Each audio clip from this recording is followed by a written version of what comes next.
Welcome, dear viewer. I hope you are having a wonderful night. Tonight, I'll be telling some terrifyingly scary stories. I hope you are warm and ready. Let's begin.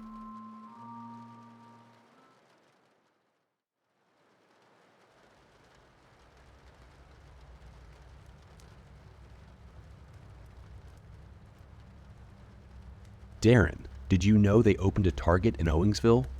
My wife, Deborah, asked me excitedly. Grab the car keys and let's go check it out. I rolled my eyes. It was almost 6 in the evening, and I had a long day at work. The prospect of an hour's drive there, 2 hours of shopping, and an hour's drive home wasn't appealing. They didn't open a damn Target in Owingsville, I replied curtly. Only about 2,000 people live there. Why in the hell would a multi-billion-dollar corporation open a store in the middle of the sticks in a town that isn't big enough to support a McDonald's? Squealing wood on tile penetrated my ears as she pushed the bar stool away from the kitchen counter. Her footfalls approaching my chair were heavy like a pouting child's. I should have known better than to start an argument with her about Target. She dropped something from above. A glossy red mailer advertisement sailed through the air over the top of my head. I looked down at my lap to see the familiar red and white logo. The cluster of red-vested employees smiled up at me from the shiny cardstock. Target would like to welcome you to our newest location in Owingsville. K. Bring this ad to the register for an additional 10 off of your first purchase. She worshipped the damn place. We lived in Lexington, Kentucky, and she made the rounds between all three. The clearance queen, she called herself. Deb would buy clearance items by the carload from any Target within a reasonable drive and resell them on Amazon. Retail arbitrage, I think she called it. Don't get me wrong. She made some decent money with it. We were middle-aged and empty nesters when she started. Her entire life had been devoted to raising the kids. When Dustin and Jessica left for college, she struggled a bit, stirred around the house like a caged animal. I pushed her to find a hobby. It would be a few years before I would retire. Most of her friends worked. That's when the Target clearance spree started. Owingsville is almost an hour away, and there are 3 damn Targets here in town, I said. Irritation building. Why do we need to drive out to the middle of nowhere to get what we could find in town? My wife went back to the kitchen and started washing the dishes. Every movement she made was exaggerated to show her displeasure. Cabinets closed so hard they were just shy of a slam. Glasses hammered on the counter so hard I expected to hear them shatter. She signed at least 3 times a minute. I wish I hadn't given in. If I had just stood my ground, maybe everything would have been all right. Our family would still be whole. Police detectives wouldn't stop by the house every week just for a chat. But I did give in. I agreed to go. Grab your purse and put on your shoes, I huffed, pushing myself out of the recliner. We can go, but no more than an hour of shopping. I've got to work in the morning, so we can't fool around all night. She squealed with excitement and ran off to the bedroom. Why the hell did I agree to go? The drive to Owingsville was uneventful. NPR news stories played on the radio as my wife fidgeted with her cell phone. While I had been mildly irritated before we left the house, I was almost at a raging boil by the time we got to Owingsville. It was an hour's drive to the middle of the country, and my wife looked at Amazon listings the entire drive. We had already reached the center of Owingsville, and the GPS said there were still 2.5 miles to go. From the overhead view on the map, the address was a good distance outside of town, headed toward Moorhead. The location of the store makes less sense at the moment. Are you sure you put the right address in the GPS? I asked Deborah. She didn't answer, still scrolling through her phone. Deborah, I said a bit louder. She looked up at me and smiled. The sweetness of it cooled my anger down to a dull simmer. I even felt bad for being angry. Her life had changed so much in the last year, and this was something she did to pass some lonely times. Sweetie, are you sure you put in the right address? I really don't think this can be right. Deb leaned over, pulled out the cardstock advertisement from her purse, and looked at the address. Reaching over, She pulled the GPS from the dashboard and punched a few buttons. Out of the corner of my eye, I could see a confused expression consume her face. "Yeah," she said. "It's the right address." The weird thing is that the GPS just corrected itself. It was down to 2 miles and jumped back up to 2.5 miles. It still says it's straight ahead on the right though. I wasn't concerned yet, but I was confused. The GPS clearly said 2.5 miles when we pulled out of Owingsville onto the dark country lane. We had been on the road for nearly a minute. It could have been a glitch in the software, but it still left me with an uneasy feeling. My eyes darted back and forth between the GPE screen and the darting yellow lines in the center of the road. The mileage was decreasing as it should have, and I felt relieved. We were only a mile ahead. We would be there soon. I looked back at the road and looked for parking lot lights in the distance. "You missed your destination. Please make a U-turn when able and head back 2.5 miles. Your destination will be on the right side of the road." What the hell? I said it in a panic. The GPS had just said 1 mile only moments before. There was no way I had driven 1.5 miles past a huge department store on the side of a dark country highway and missed it. You've got to be kidding me. I pulled the car onto the shoulder and made a U-turn. As we drove back in the direction that we came, I fluttered with nervous energy. Something was wrong, but I couldn't put my finger on it. Was I zoning out while we drove? Was the GPS malfunctioning? Did the damn store even exist? Just a moment before I was going to tell my wife we were heading home, I could see an unnaturally bright light ahead in the woods. The tops of parking lot lights peeked over the top of the forest. I turned to Deborah to voice my concern, but her face was painted with a satisfied grin. "I told you we'd find it," she exclaimed with excitement.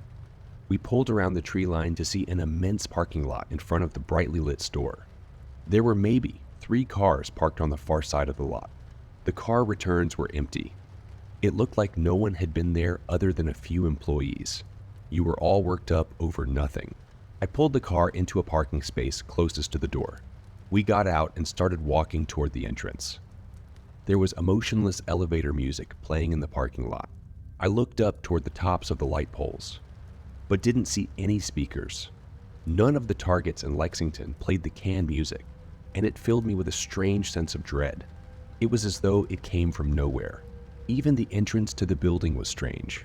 While most stores have an entrance directly in the center of the building or 2 mirrored entrances on each end of the building, there was only one here. It was almost directly in the far right corner of the building. I looked to my left and saw the 3 other cars in the lot parked all the way to the right. Maybe there was an employee door on the side of the building, but I couldn't see a walkway. There were 4 or 5 feet of grass between the parking lot and the edge of the building. Something about the exterior was off-putting as well. Every other store I had seen was a cream or beige color, with a few red awnings and a red Target logo next to the store name. Not this one. The entire building was fire engine red. It reminded me of the unrealistically bright blood from the old 1980s slasher films, where there would usually be only one Target logo. The building was covered in them. Hundreds maybe, all different sizes. Some of the larger logos had smaller ones between the red and white circles. A few overlapped. Strangest of all, there was no sign that just said Target. "Deb, something about this is weirding me out," I said hesitantly. "Let's come back tomorrow during the day. It looks like they could be closed anyway." There are not many cars in the lot. She stopped and turned toward me. The exuberant grin had vanished from her face and was replaced by a set of furrowed brows. Her body was slightly rigid, and her head turned slowly from side to side. "We drove an hour to get her, and you nearly got us lost twice," she said angrily. "Don't you think for a second that we're going home? If you're going to act like an ass the whole time, go wait in the car." I was a bit dumbstruck. Deb was usually soft-spoken and sweet. Only a handful of times had I ever heard her curse. Never at me. She turned and went through the sliding doors at the front of the store. Hurt and angry, I went back to the car. For the first 30 minutes, Deb was inside. I scanned the parking lot like a prey animal searching for a hunter. No cars passed on the main road and no one pulled into the parking lot. There was no motion that I could detect through the glass doors into the building. Occasionally, a light would flicker in the parking lot. Otherwise, things seemed relatively normal. I tried to call Deborah once or twice, but didn't get an answer. Halfway through a lengthy, apologetic text message, I decided to leave her alone. She probably needed time to cool off, and Target bargain shopping was probably the best medicine for that. At some point, I fell asleep. It wasn't intentional, but there's only so much aimless scrolling on a smartphone I can do before I start to nod in and out. Once I start to drift, an involuntary nap is always in my future. I had been asleep for around 45 minutes when my cell phone began to buzz in my hand. Startled by the sudden motion, I looked down at my phone. There was a text message from Deb. I thought it was just Deb telling me she was running behind but checking out. Help me. The messaging was confusing. Did she want help carrying something to the car? Was there something she wanted my opinion on? I sent a reply. What do you need help with, sweetie? No response. 3 minutes passed. I tried again. You okay? Another few minutes, and still no reply. I'm getting worried. Do I need to come in? I waited for another minute, but she never texted me back. Unsnapping my seatbelt, I pushed the door of the car open and felt resistance, and a loud smack. Looking to my left, there was a yellow car next to me. It hadn't been there when I went to sleep, and I had just slammed my door into the side of it. There was just enough room for me to slide out, so I wedged myself sideways and closed my door. Bending over, I looked at the side of the yellow car where my door had made contact. There was no dent or mark. With relief, I stood and turned to head toward the door. I was greeted by an ocean of yellow cars. There were dozens of makes and models, but each vehicle in the lot was yellow. Almost every single parking space was filled, but there was no one in the parking lot. When I turned to head toward the door, there was no one moving around inside that I could see from there. My stomach dropped. Something was wrong. When I passed through the entryway doors, the store looked like it should, with a few exceptions. All of the registers were self-checkout, with no place for an attendant. Where you would expect to find a customer service department, there was an empty red wall. There was a cart corral, but it stood empty. All of the products I could see on the shelf had no writing. Just the Target logo and a picture of what was inside. The strangest of all was the lack of people. The only noise in the building was a keyboard version of The Girl from Ipanema. It had a tinny quality to it, as though it were playing from a World War I era radio. Crackles of static pierced through occasionally, causing me to wince. "Hello?" I said it loudly. It wasn't quite a shout, but there was more volume to it than my normal speaking voice. It took most of my willpower not to scream at the top of my lungs, but I didn't want to make myself seem unstable if it turned out there were other people in the store. There has to be someone else here, I thought to myself. Why the hell would the parking lot be full if no one was inside? No one answered my call. "Excuse me," I said it a bit louder. My footfalls almost seemed to echo as I walked into the store. "Deborah, can you hear me?" Silence. "Is anyone in this damn building?" I screamed. My temples were throbbing, and it felt like the canned music pouring from the speakers grew louder to drown out my calls. I was running down the aisles, looking from side to side frantically, passing row after row of generic shelves filled with red. "Packaging!" I screamed my wife's name over and over. My phone vibrated in my pocket, and I pulled it out. "Please get me out of here." A chill ran up my spine. "Can you hear me screaming for you?" The ellipsis bubble popped up, showing she was typing a response. "No. I can only hear the red men. I'm hiding from them in the bathroom." I didn't have time to register what she meant by the red men. Breaking into a run, I headed toward the back of the store.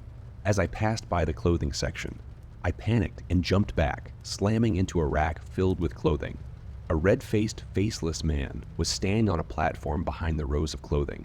Terrified, I pushed myself backward and hid behind a shelf. There was no sound of movement. only the tinny music playing from overhead. I couldn't decide if the red man hadn't seen me. After a few moments, I slowly peeked my head around the shelf toward the clothing section. The man stood stoically behind the rows of clothing, bright lines of light reflected off of his smooth body. He didn't move at all. It's a mannequin, I thought. Move your ass and find Deborah. I stood and walked back around the shelf. Without the lens of fear, I could see that the shiny red man was only a mannequin. There were no clothes on it yet. Maybe the store opened before they were able to finish setting it up. As I walked past it, my pulse slowed. I could see the bathroom sign hanging from the ceiling overhead and moved in that direction. As soon as I got Deborah out of the bathroom, we were going to get out of there and blow every stoplight between Owingsville and Lexington. Then, I heard footsteps. When I turned to face the clothing section, I could see the bright red mannequin was off the pedestal. It stood on the bright white tiles of the walkway. In only a moment, the thing had moved at least 15 feet in my direction. There was no one around. What the hell? I said it aloud. Slowly, I began to walk backward toward the bathroom, keeping my eyes locked on the mannequin. It didn't move, but I had the uncomfortable feeling that it was watching me with its featureless face. Sweat began to pour from my forehead. Suddenly, there were steps behind me. I spun around to see another red mannequin standing about 100 feet on the other side of me. As I looked in its direction, I could hear more footsteps behind me. When I turned, the mannequin from the clothing department was a few feet closer to me. Before I could collect my thoughts, both of the shining red mannequins burst into a spring toward me.